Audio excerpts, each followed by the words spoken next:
For much of the 19th century, abolition and women's rights were inextricably linked.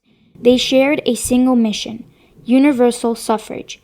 In the aftermath of the Civil War, it appeared that both sides would soon be able to sit at the negotiation table.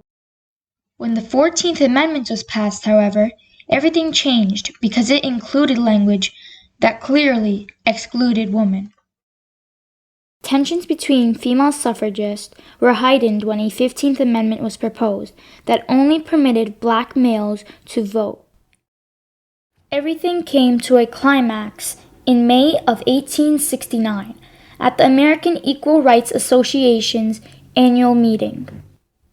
In a heated dispute, two champions and close friends fight head to head. Specifically, I'll focus on Frederick Douglass and Susan B. Anthony, both abolitionists and proponents of women's suffrage, who engaged in an acrimonious argument over the 15th Amendment.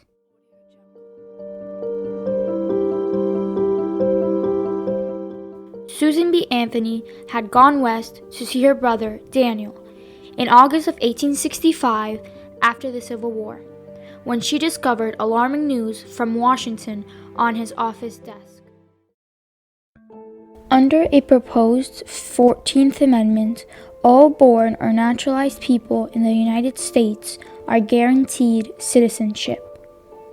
The 14th Amendment also added the first mention of gender into the Constitution. It declared that all male citizens over the age of 21 should have the right to vote. Provoked, Susan B. Anthony packed her belongings and boarded a train back to her hometown. She and Elizabeth Cady Stanton, the mothers of women's rights, were going to face a long and political battle. They fought tooth and nail to revise the amendment's language. They expected their male friends in the movement to support them. However, Wendell Phillips pointedly told Stanton, women should be patient. Their time would come. This hour, he said, belongs to the African Americans. Susan B. Anthony and Elizabeth Cady Stanton had been betrayed. On July 9, 1868, the 14th Amendment was ratified without alteration. The 15th Amendment was made on February 26, 1869, with the goal of strengthening the 14th Amendment. It declared no one should be denied the vote on account of race, color, or previous condition of servitude. Stanton and Anthony actively fought to get sex added to the list. Susan was incensed by this because she recognizes that her cause is right, just, and good, that it has been carelessly overlooked, and that she has been denied justice. When they were unable to revise the amendment to include women's right to vote, they decided to openly oppose the amendment as a whole. I would rather cut off my right hand than ask the ballot for the black man and not for a woman. It had reached a point when something had to happen. In May of 1869 in New York, at the American Equal Rights Association's annual convention, Elizabeth Cady Stanton, frustrated and enraged, criticizes the liberated slaves whose freedom she fought for all her life. Empowering people who are marked by ignorance and degradation would cause terrifying outrages against womanhood. Sambo, like the immigrant newcomer, wasn't ready for the vote. That caused Frederick Douglass, who had considered himself a friend of Stanton's, to feel betrayed and asked to be heard. When there were few houses in which the black man could have put his head, this woolly head of mine found refuge in the house of Mrs. Elizabeth Cady Stanton. There is no name greater than hers in the matter of women's rights and equal rights. But the employment of certain names, such as Sambo, that I cannot coincide with. Douglass argued that the proposed 15th Amendment should remain unchanged. He was asking Stanton and Anthony to put off their dreams once more. I must say that I do not see how anyone can pretend that there is the same urgency in giving the ballot to woman as to the Negro. When women, because they are women, are hunted down through the cities of New York and New Orleans, when they are dragged from their houses and hung upon lampposts, when they are the object of insult and outrage at every turn, when their children are not allowed to enter schools, then they will have an urgency to obtain the ballot equal to our own. Now, Susan B. Anthony rose to speak. Is that not all true about black women? Yes. It is true of the black woman. But not because she is a woman, but because she is black.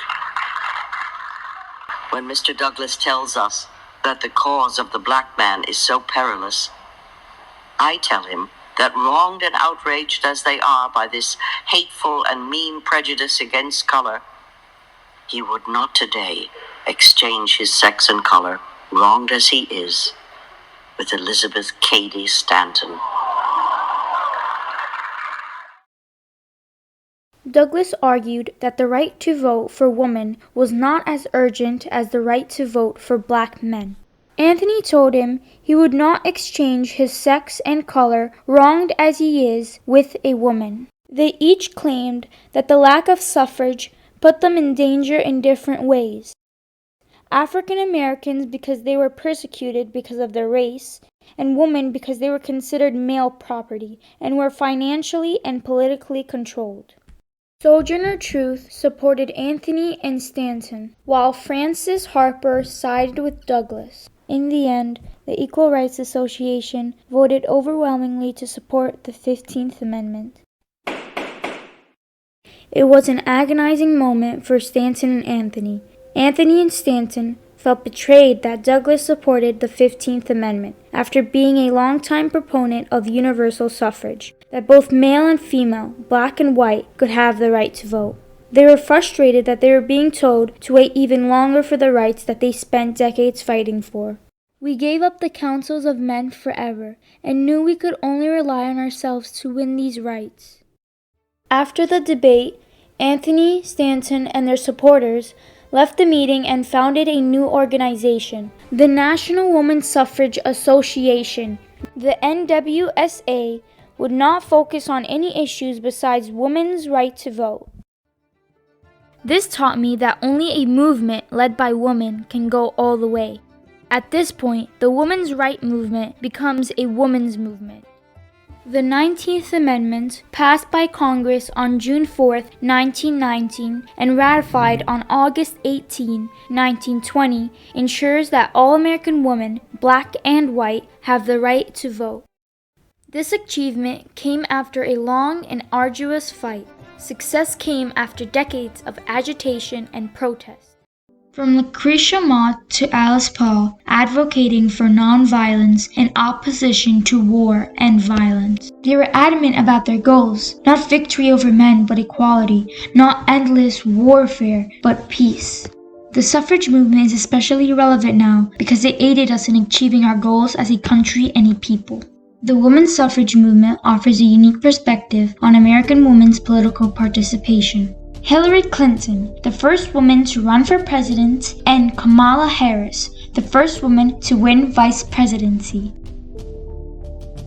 While the focus is on women's suffrage, the larger story is about democracy and how a powerless class in America was able to obtain concessions and guarantees without resorting to violence.